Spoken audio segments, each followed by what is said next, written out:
in everything that I do, I make sure I include Palestine because we're not free until Palestine is free. Kaya yung mga kapatid natin sa Palestine, di ba? Yeah. Kahit nawala na lahat sa kanila, pero kaya pa nilang mag-alhamdulillah.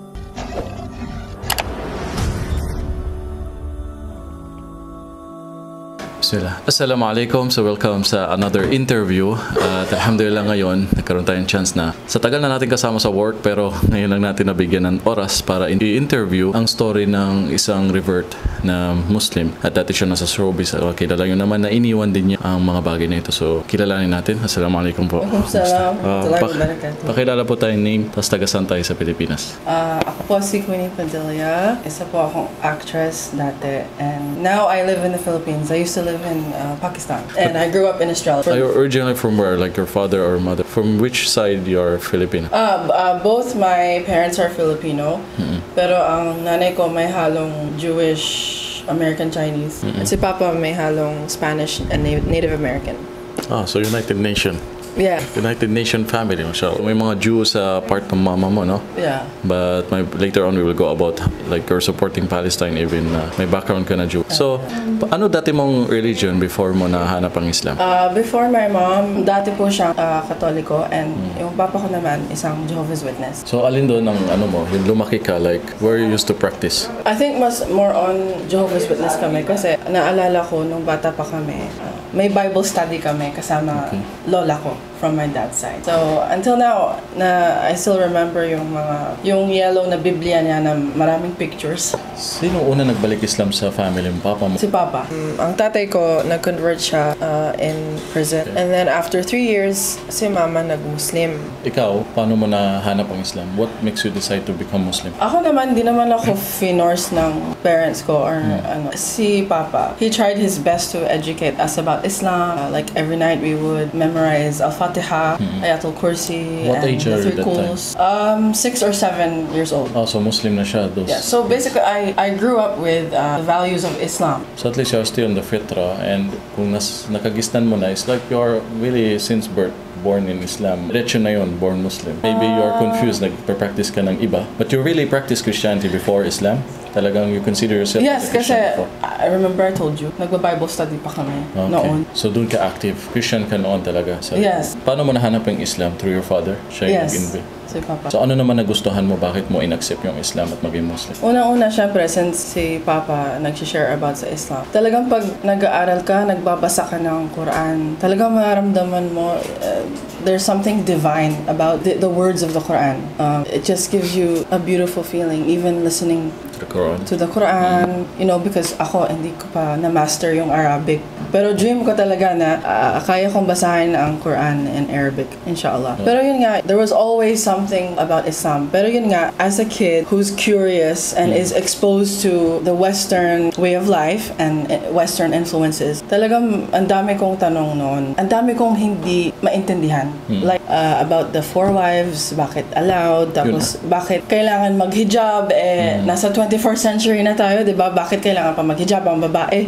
Yung ang dami kong doubts dati. Tapos inisip ko pa noon na I think this is a man-made for religion kasi for men, exclusively for men. Kasi at that time, hindi pa ako nag-aaral. Kaya ang pag-aaral sa atin mga Muslim, hanggang cradle to the grave talaga, kailangan mag-aral tayo na mag-aral. Tsaka yung mga magagaling na scholars, hindi sila mayayabang, hindi sila, ay alam ko na lahat, hindi sila ganon. Talagang for them, they're still students. Yeah. They're students for scholar life. na sila, yeah.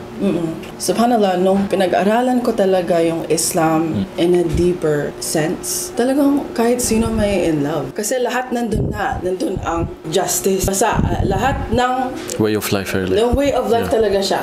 Ang Quran, ang Islam ay parang compass na natin. Shows you the direction. Exactly. It's a guidance for all of humanity. Yeah. And also yung Sharia law. Yes. Yung hindi ko pa masyadong pinag-aaralan yun. Akala ko ang Sharia law, yung pinubugutan ng ulo. It's about all war. It's all about war. Pero hindi. Being just every of our matters, like housing, inheritance, marriage. So lahat nandun na. So Sharia is basically justice. And a law of justice talaga. So what makes you yung talaga nakita mo sa Islam na nag-decide sa'yo? Ano yung pinaka nakita mo na that you really like it, that it makes you decide, okay, I really want to become Muslim now, mag-shahada? Kasi for me, sa Islam ko lang naramdaman na at home talaga ako. Yung lahat ng tanong ko nasasagot That's the reason ng Quran. na Muslim ka, because of na clear lahat ng mga doubts at question mo. Exactly. Basta lahat ng, yung halimbawa, yung 4 wives. Akala ko kasi basta na lang 4, diba? Basta, gusto ko mag-asawa, hindi. Kailangan rules. Just ka. There's rules. And it's also a solution. Paano yung mga widow, yung mga single mothers na kailangan ng guardians, 'di ba? Kung paano yung mga sahaba, yung paano sila kinasal, 'di ba? It's not because na desire lang. It's for lust or desire. No, it's for helping the ummah. Purpose. Exactly. It's for society. It's a solution. Yung pag-hijab, naramdaman ko talaga nung sinuot ko yung hijab with full ikhlas and sincerity. Maramdaman mo yung iba, yung kaagad ka respetuhin ng mga lalaki, igagalang, hindi ka tinitignan na parang isang piece of meat, hindi ka ina-objectify, ina-appreciate kung ano yung nasa mind mo, yung mga sinasabi mo, yung intellect mo, yung puso mo. Kaya doon ako na-in love din sa hijab. And it's also our identity, our crown, and our obedience towards Allah. Nakakaganda ng story kung paano mo nakita ang light sa Islam. I hope may mga ma-inspire doon at mag-aral sila ng Islam para mag-clear yung mga doubts nila. So, ano ma-advise mo sa mga hindi Muslims o mga nanonood sa ating viewers? Ano ma-share mo sa kanila? Ini-invite ko po kayo na pag-aralan ng Islam. Huwag po kayo basta-basta maniwala sa mga sabi-sabi ng mga tao, lalo na sa mainstream media. Alam mo naman yung mainstream media, may mga agenda yan, may mga propaganda yan. So, talagang you need to fact-check and do your own research. Learn about Islam through the right sources. Hindi yung pupunta ka sa hindi naman Muslim, walang alam-alam, di ba? So, yun po. Study Islam, not Muslim. Because Islam is perfect, Muslim is not. Exactly. So, bago pa yun, yung nag-Muslim ka din pala, ano naging reaction ng family mo? May naging against ba or nahirapan ka ba sa pagiging Muslim mo? Actually, happy naman. Dati ka na sa showbiz, so what's the reaction yung mga tao sa'yo na you become Muslim, nag-start ka na mag-hijab? Some people at my work used to say, nasayang. Iniwan ko ang lahat, yung ganon. Pero with my family naman, happy naman ang nanay and tatay ko kasi nag-start ako mag-practice. And yun naman ang talagang prayers ng nanay ko na bumalik ako sa Islam. Bumalik ako sa pagpa-practice and alhamdulillah na guide ako ni Allah. At ito na ako ngayon, alhamdulillah, at peace. Yan ang peace talaga, it's divine You can only get it from Allah Ta'ala. Nowhere else. Because you can have all the fame, all the money, every material thing, pero kung wala si Allah sa puso mo, walang talagang peace. Empty. Pero ngayon, kapag may pinagdadaanan ako or something, iiyakan ko lang, tapos sasabihin ko, alhamdulillah, okay na ako. Kasi alam ko, hindi forever ang buhay natin dito sa mundo. This is only temporary. Kung gumawa ka ng mabuti, maging mabuting Muslim ka, you take care of your community and everyone around you, and you clean your heart every night, you forgive. Basta you try your best, you repent, you try your best as a good Muslim. Hopefully, inshallah, you will live. Allah will give you a place in Jannah, inshallah. Mashallah, yung gabay niya sa'yo talaga that you're starting to gain knowledge na, alam mo yun, maganda na ma-share sa mga sisters. So nakikita naman na active ka alhamdulillah sa dawa. Like you're invited sometimes sa mga schools na mga ladies, mga women school na nagbibigay ng motivation. So I hope marami ma-inspire sa'yo na even mahirap bang, i-share mo nga sa akin, mahirap bang iiwan yung mga like your showbiz o yung mga buhay na ganun, na fame, everything. Kapalit ng Islam, how it feels like? Mahirap ba or struggle? Anong mga pwede mo i-share sa amin? Dahil yung mga maraming Muslims na habol na gustong sumikat. They are hungry, gustong-gusto na makilala fame. Pero yung mga katulad nyo na iniwan nyo, what can you advise us na wag humabol sa dunya na ganito? Actually, kasi ako, I was born into that life. So, actually, you'll never know until you experience it. Kasi, and, di ba, may sinabi si Jim Carrey, na sana ang lahat ng tao matikman ang kasikatan at kayamanan para alam nila hindi yun ang answer. Hindi yun ang answer. Kaya babalik tayo sa sinabi ko, talagang you can have everything in this world. Pero if you don't have Allah, magiging talagang malungkot ka. Kasi ang purpose natin dito sa mundo, create tayo ni Allah Ta'ala para i-worship siya. Yun. So, kung hindi natin gagawin yun, talagang parang magiging Feel always empty. empty tayo. Yun ang naramdaman ko Hindi sa... ka mabubusog sa dunya, no? Exactly. Still you are chasing something na you think that peace is there. Exactly. Or success is there, di ba? Exactly. Which is success is always mentioned in prayer. Hayya ala salah, hayya ala falah, come to success. Subhanallah, kaya ang success para sa atin, di ba? Just doing the 5 daily prayers is already a big achievement. And you feel spiritually fulfilled and full and content. Kahit na ano pa ang pinagdadaanan mo, masaya ka pa rin, nag-i-smile ka pa rin. Kaya yung mga kapatid natin sa Palestine, di ba? Yeah. Kahit na wala na lahat sa kanila, pero kaya pa nilang alhamdulillah.